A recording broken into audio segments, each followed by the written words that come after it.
Hey guys, let's get more news about Lakers, but first, don't forget to subscribe and leave your like. It was tough. Lakers and Clippers back in NBA action. 2 Lakers games and 1 Clippers match were postponed, but Monday's contests went ahead and both teams dedicated the night to the community and emergency services.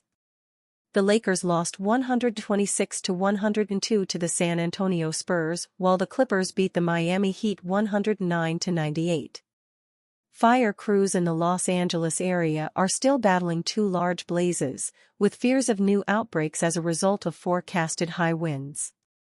At least 24 people have died in the fires and 23 others are missing. More than 90,000 people remain under evacuation orders, while Lakers coach J.J. Redick is among those who lost their house in Palisades. Lakers forward Anthony Davis had mixed emotions after finishing with 30 points and 13 rebounds as his side lost for the 3rd game in a row. "We were eager to play basketball again in front of our fans. It sucks that we weren't able to get to win," said the 31-year-old. "I've been thinking about it a lot. We come out and play, and whether we win, lose, or draw, this game is over and everything's still going on in the world. So, it's bittersweet in a sense, because we still have people who are dealing with real-life situations. And we get to go out and play basketball. So it's tough." Clippers players wore t-shirts saying LA Strong before their game in Inglewood, and LA native James Harden scored 21 of his 26 points in the second half as they came from 5 down at the break to win. "We're going through some tough times right now," he said. "Something we've never seen before. So it's very, very powerful for us to stand together. As one, we can stand together and get through it." Teammate Norman Powell, who finished with 29 points, added, "They are losing everything and you're focused on basketball. It's a tough thing to focus on like it's normal.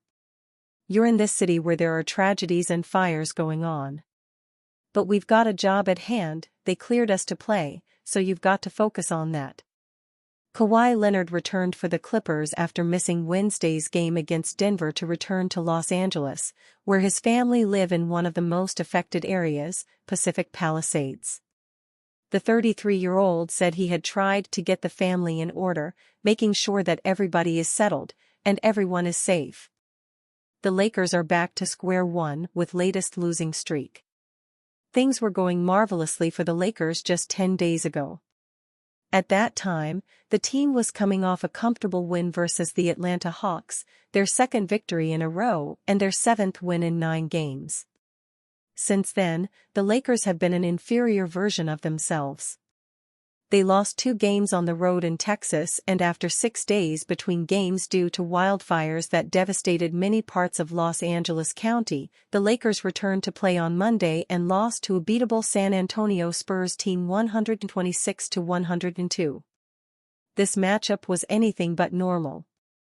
Given all that has transpired in Los Angeles over the past week, the atmosphere inside the stadium was a mixture of tension, anxiousness, and excitement. However, once play began, it brought some semblance of normalcy as the city returned to watching the Lakers trying to establish themselves in the West. During the first half, things were looking good. LeBron James was going basket for basket against Victor Wembanyama and often got the better of him. Anthony Davis was leading the team with 13 points, and the Lakers were up 63-53. The halftime break featured Laker legend Michael Cooper getting his jersey retired. It felt like the night could have a storybook ending with the Lakers cruising to victory and a celebration of Cooper, reminding us all of Lakers' exceptionalism. However, storybook endings are for fairy tales, and reality is often much crueler. The Lakers crumbled like a piece of paper in the second half. They were outscored 73-40, were dominated in the paint and only scored a measly 13 points in the 4th quarter. The 2024-25 Lakers have been a team that has consistently been inconsistent, but the question is, how do they begin to stack wins together and dig themselves out of mediocrity? "We got to stick together," Dorian Finney-Smith said post-game. "Long season, it's a real long season. All that it takes is one good win to turn this thing around, and that's usually how it goes. First of all, we got to be better defensively. Shots are going to go in. We're putting the work in as a team. They're going to fall, so all we got to do is focus on that end of the ball. I feel like these last couple of games, we kind of took steps back defensively since I've been here and we got to fix it. As a player who is a 3-and-D guy, Finney Smith knows good defense when he sees it. The Lakers have reached those levels at times but haven't been able to do so consistently. Monday's loss was another example of what their floor can be defensively. They allowed 37 points in the fourth quarter and San Antonio got whatever they wanted inside. I turned to Director of Player Development, Ty Abbott, who had the scout today, and I just was like, man, feels like there's no one in the paint for us. Redick said after the loss. That's what I saw in real time, and obviously, I have to look at the tape, but everything was at the rim, 66 points in the paint, it's tough. With the Lakers only playing two bigs in AD and Jackson Hayes, they have to figure out how to defend better if they want to play more small ball lineups. The defensive strategy of switching everything has, in some ways, cancelled out what makes Davis an all-time defender and hasn't resulted in better protection of the rim. Obviously, Wemby's play for the Spurs impacted things Monday night, but Los Angeles has struggled with this all season long. The Lakers give up the third most points in the paint, 52.8 per game, and their defensive rating is 115.7, which is the sixth worst in the NBA. So, while it's fair and understandable that the Lakers would have weak stretches in their first game after an emotional week, this performance isn't an anomaly but more an example of who they've been throughout the season. The good news is, despite these alarming figures, the Lakers are still 3 games above .500, only 1 game back from the 5th seed in the West, and have more games in front of them than behind. The path towards success is clear, and players still feel it comes down to executing what the coaches are telling them to do. We didn't execute the game plan like we were supposed to, Finney Smith said post-game. But the coaches, they gave us the right answers to the test. We just didn't use the study guide. Let's hope the Lakers decide to be good students for the rest of this homestand and use the study guides they'll be given to pass their upcoming test versus the Miami Heat on Wednesday night. LA team's hope return to action can spark joy for fire-weary fans. Sports are a lot of things, and sports can certainly provide an escape and a distraction, said Lakers coach J.J. Redick, who lost the home he shared with his wife and 2 sons when the Palisades fire erupted last week. Hopefully sports tonight can provide some joy as well, Redick said. More than 90,000 people remained displaced Monday, 7 days after multiple wind-driven blazes erupted. At least 24 people have been killed and thousands left without homes, and authorities warned that winds forecast to intensify again on Tuesday could lead to extreme fire behavior and life-threatening conditions. 2 Lakers games and 1 Clippers game had been postponed before Monday's contests went ahead, and both teams dedicated the night to the community and first responders.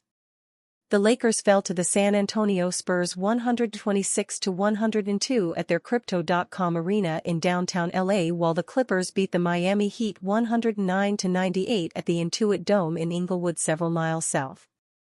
Meanwhile, the Rams dominated the Minnesota Vikings 27-9 in an NFL Wild Card Round playoff game relocated to Glendale, Arizona, because of the fires. The Arizona Cardinals' home stadium was transformed with the colors and logos of the Rams. The team chartered a convoy of buses to bring fans from Los Angeles, with people turning up at SoFi Stadium before dawn to start the 6-hour trip. Fans brandished flags and signs thanking firefighters, and Rachel Platten performed her anthemic fight song in a pre-game ceremony. The song celebrating resilience fit the LA Strong message sent Monday by the city's beloved teams. Earlier in the day, a dozen Los Angeles pro clubs pledged $8 million toward wildfire relief and outlined plans for 3 events to distribute supplies to those affected by blazes still ravaging the United States' second-largest city. Grades: San Antonio Spurs at Los Angeles Lakers. The San Antonio Spurs notched one of their most impressive victories of the season on Monday night to improve to 19-19 on the season. Playing in Los Angeles, the Spurs ended up dismantling the Lakers by a final score of 126-102. LA is now 20-17 on the season. The game was neck and neck in the first quarter. In the middle two periods, the Lakers got on a roll. Trailing by 10 points with 4 minutes remaining in the third quarter, a Victor Wembanyama dunk ignited a hellacious run by San Antonio. Over the next 13 minutes, the Spurs went on a 44-14 run to turn that 10-point deficit into a 20-point advantage. Net-net, this was a great showing by the Spurs. They were able to withstand a few barrages by the Lakers, and then, when it mattered most, they sprinted away with it by executing flawlessly in all areas of the sport. Touching moment, Victor Wembanyama, Chris Paul give game-worn jerseys to J.J. Redick's children. J.J. Redick and his family were among the thousands in Los Angeles who had their lives turned upside down this week when the Pacific Palisades home they rented burned down in the wildfires that have devastated the city. Everything that we owned that was of any importance to us in almost 20 years together as a couple and 10 years of parenting was in that house. There are certain things that you can't replace, that will never be replaced, the Lakers coach said before his team practiced this week. Among those irreplaceable things was the growing basketball memorabilia collection of Redick's two young sons, Knox and Kai, both huge NBA fans. Monday night, after the Lakers' first game since the fire started, the Spurs' Paul and Victor Wembanyama helped Knox and Kai restart that collection by signing and giving the boys their game-worn jerseys. They're huge NBA fans, an emotional Redick said after the game. I ran a podcast out of my home for 2 years, all the players would come through. They'd get either a jersey or a card signed, they lost all that, it was nice of them to do it. You play a lot of years in this league, and some guys are just teammates. JJ is a part of my family, Paul said. Him, his wife, those kids, Knox and Kai. I know a lot of people lost family members and homes and stuff like that. It just hits different when people are close to you. Me and JJ are the ultimate competitors, as close as we are, to lose, to win or whatnot. I actually told him today that I wanted to do that for his boys. I know how big of basketball fans they are, and it's just a tough situation, man. Chicago Bulls, Major Zach Lavine to Los Angeles Lakers trade update. Zach Lavine is arguably playing the best basketball of his career right now. In 6 straight games for the Chicago Bulls, he has scored more than 30 points while making 50% or more of his field goals in all of those contests. Overall, Lavine is averaging 24 points, 4.8 rebounds, and 4.4 assists per game while shooting 51.7% from the field and 45% from three-point range. That is a fantastic run of form, especially considering the fact that the Bulls do not have the strongest roster right now. Also, at 29 years of age, Lavine is very much in the prime of his career on the court. He also deserves bonus points for his professionalism. Yet, it looks like the Bulls are having a tough time getting satisfactory trade offers for their superstar. The Los Angeles Lakers are a team who have been constantly linked with Lavine for quite some time now. But it looks like those rumors are unlikely to lead to anywhere of substance. According to Joe Cowley in the Chicago Sun-Times, a source also said there was early season talk about Lavine and the Lakers, but the puzzle pieces didn't fit at the time.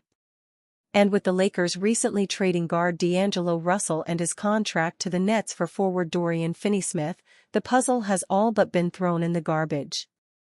A lot of teams around the league could do with an in-form scorer like Lavine right now, and yet, it looks like there is not enough movement when it comes to making a push to trade for the 29-year-old guard. Understandably, the biggest hurdle when it comes to any trade for Lavine is his massive contract. But considering his performances this season, it might very well be a risk worth taking, and in the right environment, he could help in a championship push. And you, fan? What do you think of the situation of Zach Lavine? Leave your opinion in the comments.